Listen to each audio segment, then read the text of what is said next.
First day back at training, how'd the guys look? Yeah, I was really pleased with their enthusiasm and their effort. I think a couple of guys might have run PBs in the 3K time trial, which is always pleasing because you're looking for them to do that maybe in the 3K before Christmas. So I think Josh Shackey and I think Nick Robertson both did PBs, so that's a good sign that they've had a good off-season and they've come back really determined to perform well. And Louis Taylor was another one that stood out, so only a small group today, but yeah, generally speaking I was really happy. In fact, probably had to pull them back a little bit. They were trying to go a little bit too intensely in the drills. Saw one bloke had to be assisted off. So obviously they were going as hard as I think that was Josh. He pushed himself to the limit in the 3K and ran out of a little bit of gas there towards the end of the 3-minute runs. But I'm always happy to see them push themselves and you know, pull up short than take it easy and get through easily. So that's great. How do you approach this? It's only early days, but how do you approach this sort of rebuilding process? Yeah, step by step. I think you know, I chatted to the players before training about the idea of continuous improvement and turning up every time you train with a few sort of goals in mind about what you want to get out of that session. And you know, I think if you do that every time that you train, then in the end you improve, and then good things start to happen. And you know, that's pretty much the focus for us. We're not talking about finals and how many games we want to win or anything like that. It's just all about trying to get better all the time, and those sorts of things will handle themselves. With the list that you're starting to put together now, do you feel like you've got a team that will be a lot more competitive than, well, that's what we're aiming for. Obviously we've got a draft coming up and we hope to get a bit more talent in, and you know, they're only young guys and they haven't played a lot of games of football yet, so the sooner we can get them to 50 games the better. Collectively, so yeah, I'm confident that they're going to improve this season. A few important decisions still to be made, but I suppose are there things like captaincy and leadership group, are they things that need to be nutted out sooner rather than later? No, I think with the leadership group we'll take our time. You know, we've got I think the first game's on the 25th of March. That's nearly 5 months away. So I'm pretty keen, and so are the rest of the coaches, to have a look at the guys across the pre-season, identify the guys that really set a great example, and then allow, you know, each of the players in the team to have a vote on who should be in the leadership group. So that'll all take place, you know, probably pretty much near the NAB Challenge series. Do you see Tom Rockcliffe remaining as captain, just as you know, looking at back on what's happened in the last couple of months? Well, it all depends on how the players see it, you know.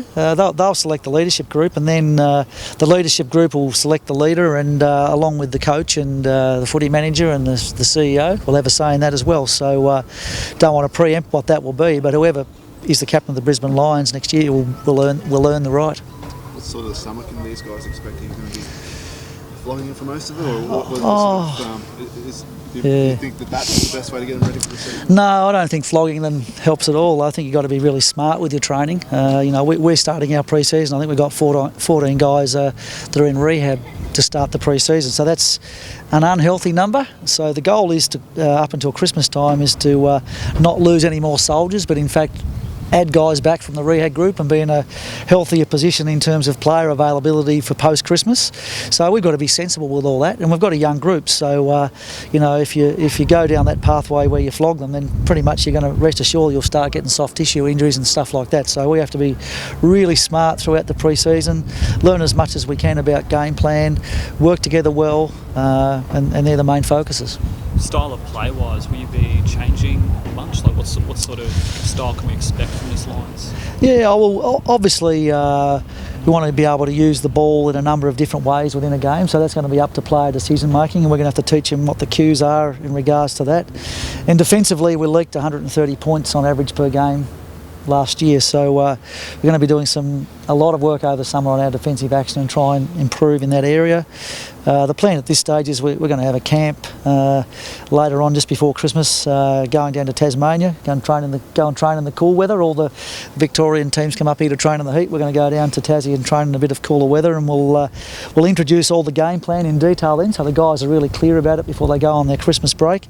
And then when we return in January, we'll train it really hard for the next 3 months. Is defence what you see as the biggest issue needing fixing? Oh, that's a massive number, 130 points per game. So we're going to put a fair bit of effort into it, but not at the expense of offence either. I think the two things can work together well. The way you use the ball can affect the way that you defend. So our players need to understand that connection, and we'll work hard with them, in the months ahead for them to gain that understanding. I don't mean to harp on Tom, but have you spoken to him? Is he in a good place? And has he said, do you want to remain as captain? I've had no. He knows that the captaincy's up for grabs. We've had that conversation. I've had 2 really decent conversations with him, very productive conversations. He's very keen to put his best foot forward. He knows what's required. I've made that really clear to him, and he understands that and appreciates the fact that I have been clear. So, no, he'll just be treated like any other player this pre-season, and I expect him to put his best foot forward.